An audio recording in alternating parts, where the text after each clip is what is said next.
Serangga bisa memainkan peran yang amat penting dalam upaya memerangi kerawanan pangan dan menghapuskan kelaparan di dunia.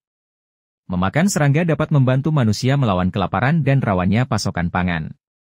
Serangga merupakan sumber makanan dan nutrisi yang kaya, sama seperti protein, di saat produksi makanan pokok seperti jagung gagal akibat perubahan iklim, kekeringan, atau hama serangga. Memakan serangga adalah praktik kuno yang masih lazim dilakukan hingga kini. Sekitar 2 miliar orang, atau lebih dari seperempat populasi dunia, memakan serangga. Sebagian besar mereka hidup di Afrika, Asia dan Amerika Latin. Serangga harusnya dapat disantap dan menjadi sarana yang sangat baik untuk melawan kelaparan dan kekurangan gizi karena jumlah mereka berlimpah, sehat, lalu lebih ramah lingkungan karena lebih sedikit jejak karbon untuk mendapatkannya. Mengapa serangga dapat dimakan? 1. Berlimpah. Di Afrika, jumlah serangga berlimpah. Benua Afrika adalah habitat bagi lebih dari 1.900 spesies serangga yang dapat dimakan.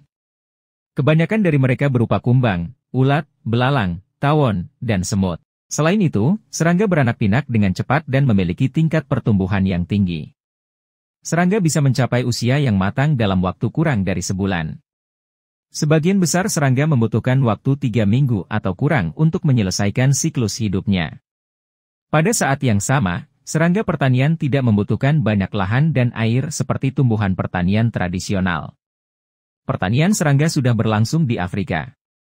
Di Kenya, misalnya, jangkrik diproduksi dalam ember dan peti sebagai tempat bagi serangga betina dewasa bertelur. Setelah sebulan, telur menetas menjadi nimfa yang memakan sayuran, tepung kedelai, dan air. Jangkrik membutuhkan waktu 3 bulan untuk sampai ke tahap dewasa. Di Zimbabwe, sebuah perusahaan penghasil serangga, Mopane Worm Enterprises menanam pohon tempat ngengat bertelur. Telur cacing ini menetas dan larvanya memakan daun. Pada saat itulah, cacing Mopane dipanen. 2. Sehat. Serangga dapat menjadi sumber alternatif protein dan nutrisi lain yang berkelanjutan. Serangga kaya akan asam amino dan protein. Mereka unggul dibandingkan sumber protein tradisional lainnya, termasuk daging sapi, ayam, kambing, dan domba. Manfaat nutrisi dapat bervariasi antara masing-masing spesies serangga. Misalnya, kelompok serangga Orthoptera, contohnya belalang, menghasilkan kandungan protein tertinggi. 3. Lebih baik bagi lingkungan industri pertanian dan peternakan adalah sumber utama emisi gas rumah kaca. Tidak seperti pertanian, serangga menghasilkan jauh lebih sedikit gas rumah kaca. 4. Sumber uang. Serangga membuka kesempatan bagi pengusaha untuk berpikir di luar pakem. Jutaan orang Afrika sudah memakan serangga dan bisnis jenis baru dapat dikembangkan. Serangga dapat dimakan baik langsung maupun diolah terlebih dahulu. Misalnya menjadi bubuk protein untuk digunakan sebagai suplemen. Beberapa startup telah diluncurkan dengan fokus hanya memproduksi serangga untuk makanan manusia dan pakan ternak. Startup ini terbentang dari Belanda ke Afrika Selatan hingga Kenya. 5. Bukti. Kebiasaan memakan serangga sudah menyebar luas di Afrika. Di Pantai Gading, survei terbaru melaporkan bahwa lebih dari 59% responden merupakan pemakan serangga. Demikian pula, di Zimbabwe, survei terbaru melaporkan sebagian besar orang yang disurvei telah memakan serangga. Konsumsi serangga terjadi terutama di daerah pedesaan, ketimbang di kota-kota. Di Afrika Selatan, memakan serangga adalah hal yang normal. Daftar teratas dalam menu mereka adalah ulat mopane, serangga yang juga dianggap lezat di negara Afrika lainnya, seperti Zimbabwe dan Namibia.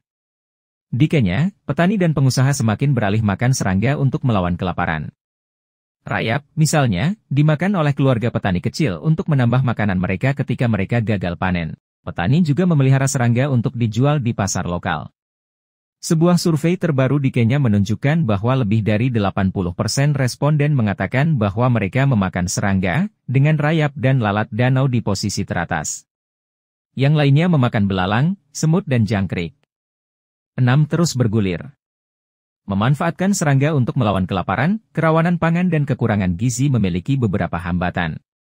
Mengelola serangga membutuhkan perhatian dan manajemen yang cermat, termasuk mengatur suhu, kelembapan dan menerapkan standar kebersihan yang tinggi, karena serangga sangat rentan terhadap infeksi mikroba dan bakteri. Saat ini tidak ada hukum yang mengatur. Perundang-undangan baru juga harus diberlakukan untuk memastikan bahwa pengusaha yang memutuskan untuk terjun ke peternakan serangga menjaga standar makanan dan kebersihan yang tepat. Ketika tantangan lainnya, seperti kekeringan karena iklim, terus meningkat dalam upaya kita untuk menjaga keamanan pangan.